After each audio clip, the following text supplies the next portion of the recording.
सुप्रभात मेरे प्यारे बच्चों। आशा करती हूँ आप सब अपने अपने घरों में सुरक्षित होंगे और अपनी पढ़ाई पर भी ध्यान दे रहे होंगे। अभी अभी आपके एग्ज़ाम्स फिनिश हुए हैं ना। आपकी मेहनत का फल आपको दिख ही गया था। तो बच्चों, अब हम हाफ ईयरली के लिए पढ़ेंगे, तैयारी करेंगे। मैंने आपका हाफ ईयरली का सिलेबस पहले ही शुरू करा दिया है, जिसमें मैंने 2 पार्ट पहले ही आपको करा दिए हैं, है ना बच्चों। आप ध्यान दीजिएगा। मैंने आपको वीडियोस भी भेजी हैं और नोट्स भी भेजे हैं। ध्यान से पढ़िएगा बच्चों। आज मैं आपको एक बूंद यानी कि एक कविता पढ़ाने जा रही हूँ, ठीक है बच्चों, जिसको अयोध्या सिंह उपाध्याय हरिओध ने लिखा है। ये कवि थे, ये बहुत ही सुप्रसिद्ध कवि हैं, ठीक है बच्चों। इनका जन्म उत्तर प्रदेश में हुआ था। इनको संस्कृत, उर्दू, फारसी, अंग्रेजी बहुत सी भाषाओं का ज्ञान था। तो बच्चों, आइए अब हमने कवि के बारे में तो जान लिया ना, अब हम इस कविता के बारे में पढ़ेंगे, ठीक है बच्चों। देखो, आपको पता है, क्या आप जानते हो कि आप बड़े होकर क्या बनोगे? नहीं पता ना। क्या आप जो सोचते हो वही होता है? नहीं, जो हम सोचते हैं कभी कभी नहीं होता। इसलिए जो भी हम अपने लक्ष्य पर जाना चाहते हैं, यानी कि इन फ्यूचर जो बनना चाहते हैं, हम बनेंगे या नहीं, ये हमारी मेहनत पर और लगन पर निर्भर करता है, ठीक है बच्चों। लेकिन हमें अपने पद पर अडिग रहना चाहिए। जो हम बनना चाहते हैं, जो फ्यूचर में हम अपने लिए सपने देखते हैं, वो हमें पूरे करने के लिए पूरा प्रयास करना चाहिए, उनको पाने के लिए, ठीक है मेरे बच्चों। ठीक है।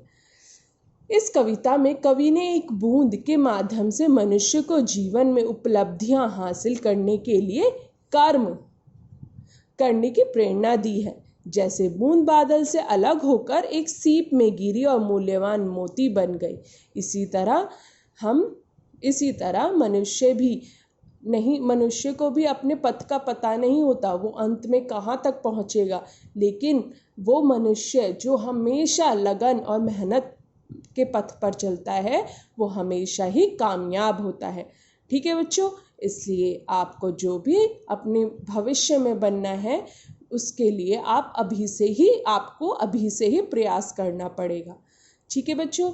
तो आइए हम पढ़ते हैं इस कविता को। ज्यों निकलकर बादलों की गोद से थी अभी एक बूंद कुछ आगे बढ़ी। कवि यहाँ पर बारिश की एक बूंद के बारे में वे उसके मन की मनोदशा का वर्णन कर रहा है, ठीक है बच्चों।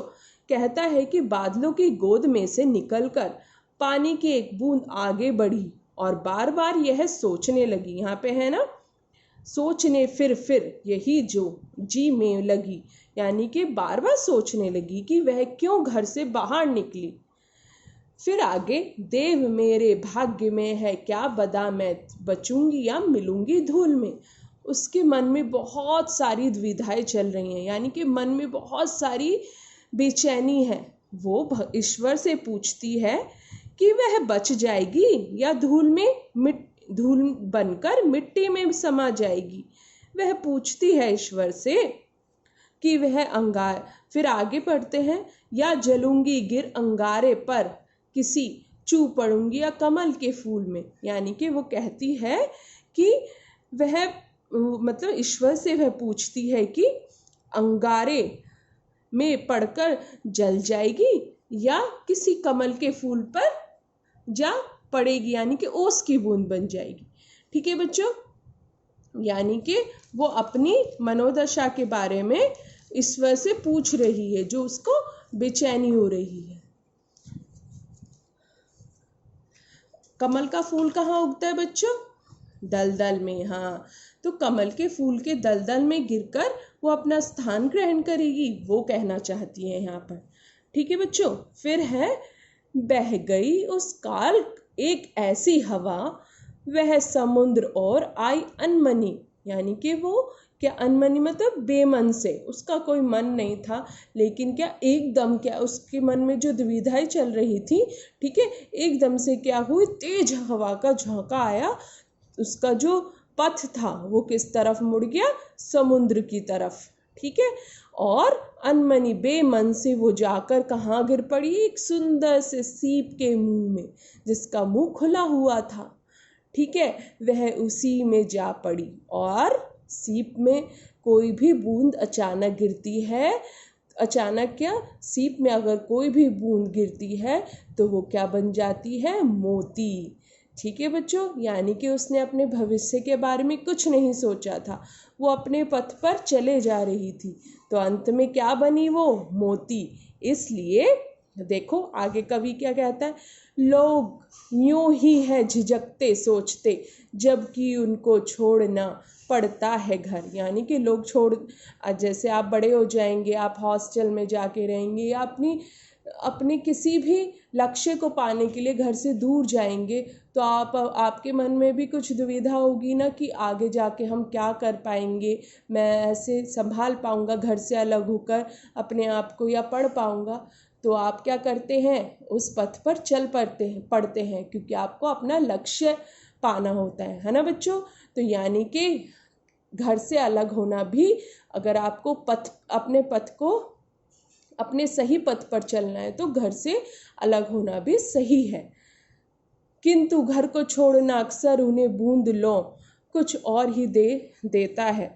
यानी कि कवि कहते हैं कि बहुत लोग ऐसे हैं जो घर से बाहर निकलते समय झिझकते हैं, डरते हैं, है ना बच्चों। अगर आप बड़े होकर किसी भी ट्रैवलिंग में जाओगे तो झिझकते हो ना, यानी या किसी हॉस्टल में जाओगे या अपने पढ़ाई के लिए कहीं जाओगे तो आप झिझकोगे ना जाने के लिए। तो यहाँ पर कवि भी यही बोल रहा है, ठीक है।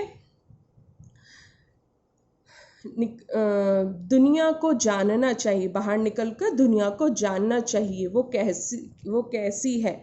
हमें दुनिया में रहने वाले लोगों के भावों का पता चलेगा, उनके विचारों का पता चलेगा, तभी तो हम अपने आप में परिपक्वता लाएंगे। परिपक्वता मतलब अपने विचारों को दूसरों के विचारों को समझ पाएंगे और अपने विचारों को उन तक पहुंचा सकेंगे, ठीक है बच्चों। इसलिए एक सफल व्यक्ति के लिए कॉन्फिडेंस होना बहुत ज़रूरी है, और वो तभी आएगा जब आप अपने पथ पर सही तरीके से आगे बढ़ते जाएंगे और अपने लक्ष्य के लिए कुछ पाएंगे, कुछ खोएंगे, ठीक है मेरे बच्चों। यानी कि आपके आने वाला जो लक्ष्य है, आपके आने वाला जो भविष्य है वो मंगलमय होगा, तो इसलिए आपको अपने पथ पर अडिग रहना है, सही पथ पर, सत्य के मार्ग पर हमेशा चलना है और अपने माता पिता का कहना मानना है, ठीक है बच्चों। आपको जो बनना है अभी से ही उसके लिए तैयारी करनी होगी, अपने आप को सफल बनाने के लिए अभी से ही मेहनत करनी होगी, तभी आप इस बूंद की तरह एक दिन अपने लक्ष्य तक पहुंच जाएंगे और एक सुंदर सा मोती बनकर, या सुंदर सा जो भी आपके मन में विचार है, टीचर, डॉक्टर, इंजीनियर, किसी की भी रक्षा करना, ऐसे लक्ष्य को पा सकोगे। जो भी आपके मन में है, ज़रूरी नहीं है डॉक्टर बनोगे या टीचर बनोगे, जो भी आपके मन में है वो आपको हमेशा, अगर आप सत्य के मार्ग पर और सही मार्ग को अपनाओगे तो उस पथ पर हमेशा पहुंचोगे, अंत में उस पथ पर पहुंच जाओगे, ठीक है मेरे बच्चों। मेरा आशीर्वाद हमेशा आपके साथ है। आप सही मार्ग पर चलिए और हमेशा खुश रहिए। धन्यवाद मेरे प्यारे बच्चों।